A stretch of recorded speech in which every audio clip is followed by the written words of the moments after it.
Take a moment to think about your favorite video game company, or maybe take a moment to think about your favorite restaurant. What's one of the first things that comes to your mind besides poor life decisions about your health?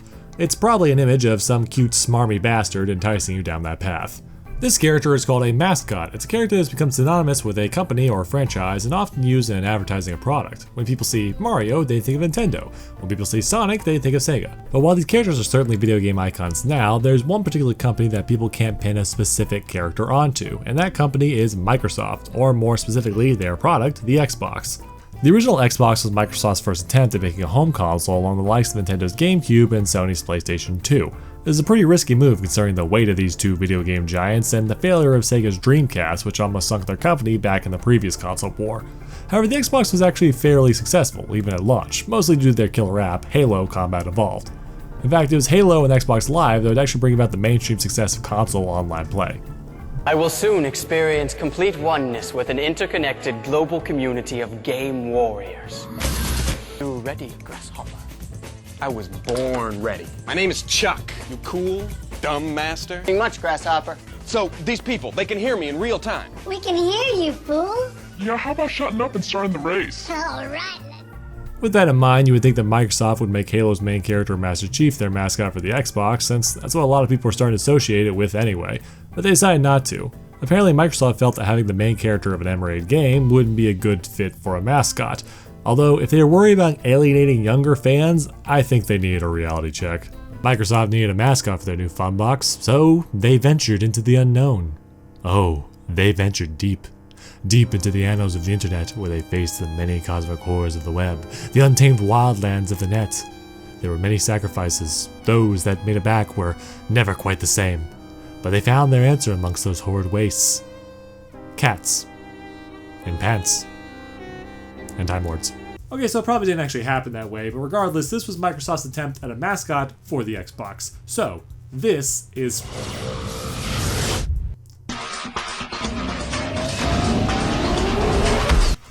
Aha! Finally! I've made it back in time to the year 2002. From here, I'll be able to save humanity from extinction from the... excuse me? Wait, what? Yeah, this isn't 2002, it's 2016. I'm so sorry. This must look really bad. Sorry, I'll be out of your hair in just a minute.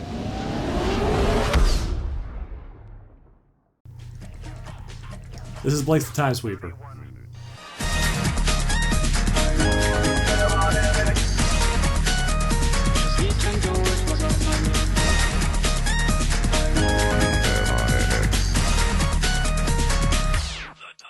Blinx the Time Sweeper is a 2002 video game developed by R-Tune and published by Microsoft Game Studios. It was a game made for the Xbox and only the Xbox. They really wanted you to know this too, because it's even on the title screen.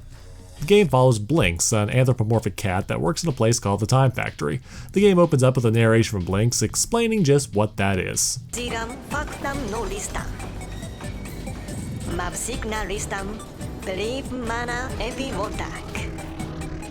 Wait, what language is that? Is that Japanese? Hold on, I'll consult a professional.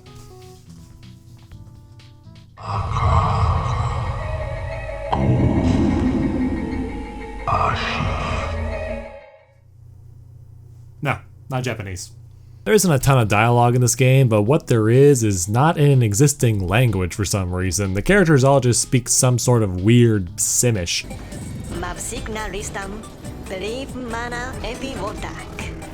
Blinkx explains that in this universe, time is apparently manufactured at a factory and sent to various worlds. Sometimes time breaks down and becomes crystals, and if those crystals are left unchecked, they become monsters.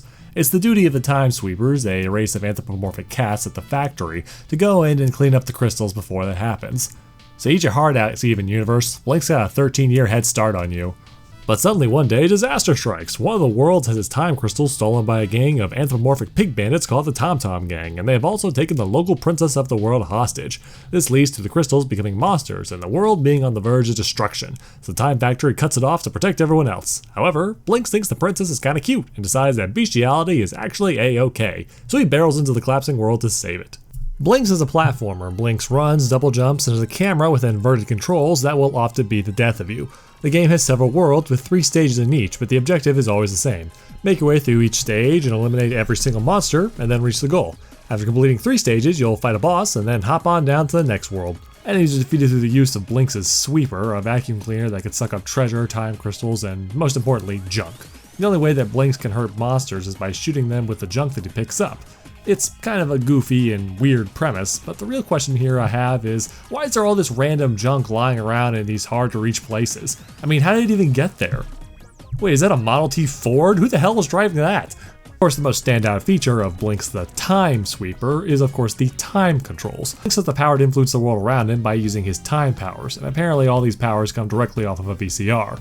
You've got Pause, which stops the motion of all objects and enemies in the stage, Slow, which slows them down, Fast Forward, which speeds everything up and gives you a shield to take a single hit, Rewind, which makes everything go backwards and can fix broken bridges, but not relationships, and Record, which allows Blinx to make an invincible copy of himself to solve puzzles and fight enemies. The time power is supposed to be the big, unique thing for Blinx, and we're supposed to be what set the game apart from other platformers. And you gotta admit, it's a pretty interesting idea and one that really has some great potential. Unfortunately, that potential is completely wasted because this game is ass. And to really understand what I'm talking about, we have to break down what Blinx really is. And what it is a trial of frustration. There are so many things in this game that just feel like they're designed to aggravate and annoy me. I mean, I can handle if a game is bad. It's when it's bad in a way that actively spites me that I really lose my mind. So let's just break this down. There's three major elements to the gameplay of Blinx: platforming, combat, and puzzle solving. You gotta master these things if you want to effectively control Blinx and use your time powers and overall try not to die. The platforming aspect of Blinx isn't too terrible. Blinx moves at a steady pace and has a regular jump, a double jump for maneuverability, and that's what he uses to get around. The main problem here is that you have a camera that's controlled by your drunken uncle. When you're in a wide open area, it's not so bad, but you get too close to literally anything and Uncle Barney needs an intervention again. Not to mention that when you jump into the air, the camera often follows you up and you might have a hard time seeing the ground. So you better pray it's still there on your way down, because sometimes it won't be. Next up is combat, and this is where the real frustration begins. Combat in Blinx revolves around sucking up trash and spitting it at your enemies. You can also use your time power to help you out in some situations, but most of the time the basics will get you through. In theory, you should be able to just aim at the enemy and shoot. Sound simple enough? Well, it's not. The aiming in Blinx is nonsensical, and to this day, I'm not entirely sure how it's supposed to work. When you get close enough to an enemy, Blinx will automatically lock onto them, but your only indication that this is happening is a subtle sound cue and Blinx pointing his sweeper at them. At this point, when you fire your ammo at them, it should automatically home in on the monster, but sometimes it doesn't. In fact, there are several times where I'd be running straight at a monster and Blinx would just randomly fire into the wall, wasting my shot. The good news is that if you miss a target and the junk hits a wall or something, you can just suck it up again and give it another shot. The bad news is that this too does not always work. Monsters have invincibility frames when they're attacking, so if you shoot them while they're doing that, you waste your shot. If your junk flies off into the void, you waste your shot. Also, there's only a finite amount of junk in the stage, so you better be careful or you'll be hitting that restart button a lot. It just annoys me so much. The mechanics in this game are so simple, yet for some reason they're actively working against me half the time. And sometimes I feel like the game is setting me up for something cool, but then the crappy controls and physics don't make it work. Take for example the start of this one stage where I'm clearly supposed to light this trail of bombs with another bomb, but I keep spitting the stupid thing right in front of my face. Yeah. No. You can use your time powers to make things easier at points, but you have to do so with discretion because you might end up needing those later. In fact, you most certainly will, which brings us to the third part of Blinx's gameplay. It only makes sense that there would be a puzzle solving aspect to Blinx. I mean, with the game's time powers, just think of the possibilities. Making things stop, making things go in reverse, creating holographic enclosures yourself so you can meet your boss for dinner, but also your kid's nanny. But just like anything else in Blinx, puzzles and time powers are muddled with frustrations. Every so often, when you're romping through a stage, you'll reach a guillotine or some other death trap that's impossible to pass without a slow or a pause. Or maybe you'll come to a door that has two switches and requires the use of a record. You would think that the game would prepare you for these moments by giving you these powers, but this isn't always so. And in fact, most of the later levels don't even have these setups. Using a time power in Blinx requires time crystals, which can only be collected by picking them up at stages or killing monsters for them. However, you can't just pick them up willy-nilly, you have to do it in a specific order. After picking up 4 crystals, if you have at least 3 of a kind, you'll get the power of those identical crystals. If you get 4 of a kind, you'll get 2 of it. So you can't just grab crystals as fast as you can, because if you do, you'll end up with a bad combo and waste all of the crystals that you just picked up. Instead, you have to waste time standing around and examining the crystals like you're at a Panera Bread ordering lunch while the timer ticks down. Not to mention that this means you have to tiptoe around monsters after you kill them, or else you'll screw up your combo. I mean, just try to think of it in this perspective. When was the last time you played a video game and then after you killed a monster that dropped power-ups, you ran the hell away? When you bust open a piñata, you're supposed to mow down anyone in your path for that candy, not quarantine the area. Oh, and by the way, did I mention that every single level has a 10-minute time limit? It does, because what's better than having a game about time control have a freaking time limit? It's not even affected by your time powers. They had a chance to make this use of a clever mechanic by either making the timer tick backwards with a rewind or slow down with a pause or slow, but they didn't. This even applies to boss battles, and some bosses require specific means of defeating them that will waste your freaking time.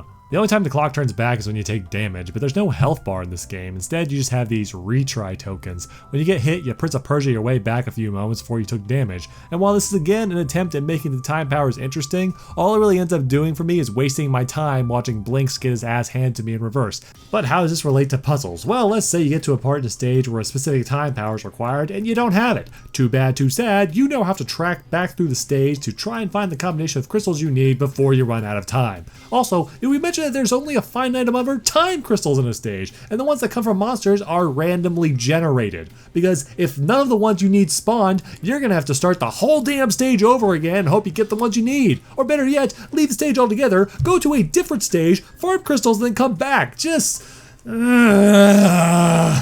Before I played Blinkx, a lot of people told me that the game was very hard, and I can definitely see why they would say that, but just because a game is hard does not mean that it can't be fun. There are plenty of fun, hard games out there, but that is because they are challenging in a way that does not actively aggravate and work against the player's enjoyment of the game.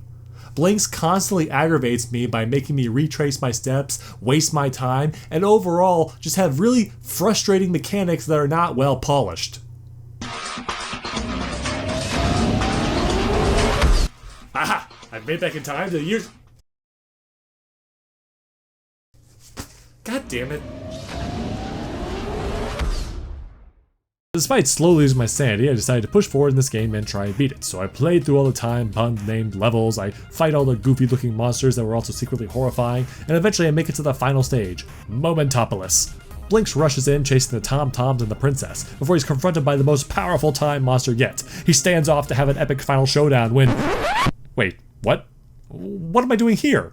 A boss rush? Oh, come on! The final stage has you fighting 4 of the strongest bosses in the game that you've already beaten before taking on the final boss proper.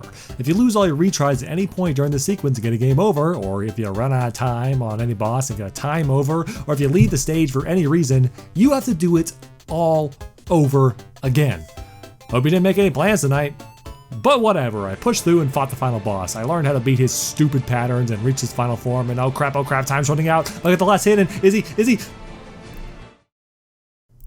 Time over? That can happen?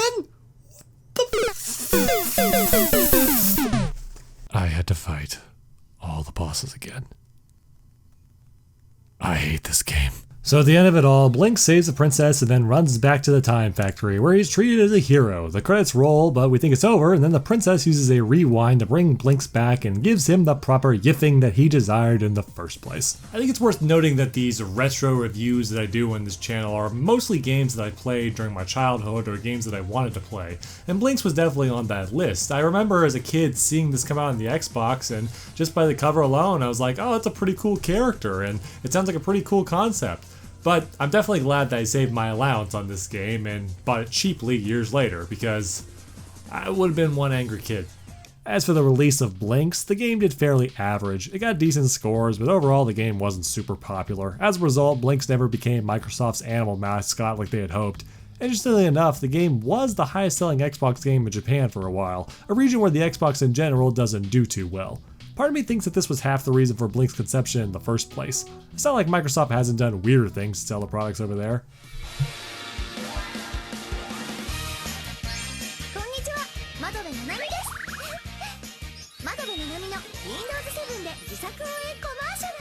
Too bad that Blinx was such a crappy game, because the sequel was actually okay. I mean, it wasn't perfect, and I actually played that one as a kid, but I'm getting ahead of myself. I'll talk about that some other time. Until then, this is... Dude! Look, I'm sorry, okay? My stupid chrono displacer doesn't work anymore. I'm trapped. Never be able to go back in time and save humanity.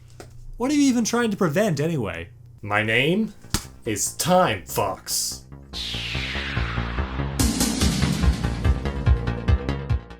I was sent from the future to come back and stop the rise of the overlords. In the future, everything is washed over by our cats, and all people worship them all day long, spending all day just worrying about their cats. I got some bad news for you on that front. Well, that's depressing. Well, why don't you stick around? I mean, we have a cafeteria, and your name is Fox, just like the rest of us, so I mean, hey, you'd fit right in. Might as well. Check out Netflix while I'm at it. See if that Voltron show ever got more than 2 seasons before they canceled it.